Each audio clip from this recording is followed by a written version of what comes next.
গরিব মানুষকে আরো গরিব করাতে সচ্ছল কি করবেন, ওদেরকে পদাদলিত করছেন আপনি।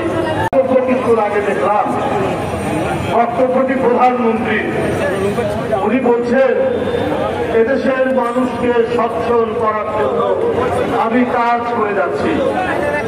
এইটা প্রধানমন্ত্রী বলছেন, এদেশের মানুষকে সচ্ছল করার জন্য কাজ করে যাচ্ছি। উনি গোপালগঞ্জে এই বক্তব্য রেখেছেন।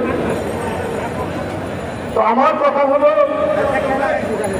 প্রধানমন্ত্রী যে কথাটা বলছে তার সাথে তো বাস্তবের কোনো মিল দেখছি না, বাস্তবের কোনো মিল নেই তার সাথে। প্রধানমন্ত্রী আপনি কাদের সচ্ছল করবার কথা বলছে? ভারতের আদানি গ্রুপের আদানি বাংলাদেশে বিদ্যুৎ বিক্রি করে 10,000 কোটি টাকা লাভ করেছে, আর আমাদের এই গরিব মানুষ এই বিদ্যুতের দাম দিচ্ছে 2টি ফ্যান চললে তাকে 10,000 টাকা বিল দাও।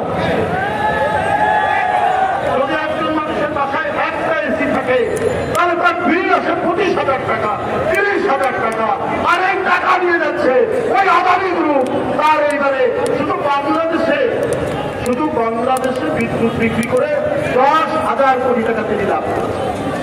তাহলে আপনি সচ্ছল করছেন তো ভারতের ব্যবসায়ীদেরকে, আপনার ঘনিষ্ঠ লোকদেরকে, তাদেরকে আপনি সচ্ছল করছেন। বাংলাদেশের মানুষকে তো আপনি সচ্ছল করছেন কোথায়? আপনি আরেকটি খবর দেখলাম, প্রধানমন্ত্রী আপনি স্বচ্ছলতার কথা বলছেন গরিব মানুষের, কিন্তু আমরা দেখছি ক্যাসিনো ঘুরে আপনার যুবলীগের নেতা। ঢাকা শহরে 50 টাকা 45 ক্যাসিনো। আবার আজকে দেখছি অনলাইন জুয়াতে হাজার কোটি টাকা পাচার হয়ে যায় বিদেশে। তারাও ক্ষমতাসীনদের ঘনিষ্ঠ।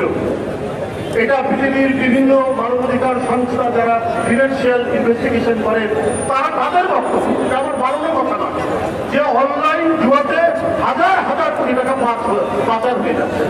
তো আপনি তো সচ্ছল করেছেন জুয়ারিদেরকে, আপনি সচ্ছল করেছেন আপনার যুবলীগকে, আপনি সচ্ছল করেছেন আপনার ছাত্রলীগকে। আপনার জেলার এক ছাত্রলীগের নেতা 2,000 কোটি টাকা পাচার করে। বন্ধুরা আমার, এই হচ্ছে আপনার সচ্ছলতার নিদর্শন। আর আপনি একদিনের টাকার ডলারের বিনিময়ে 7 টাকা বাড়িয়ে দিলেন।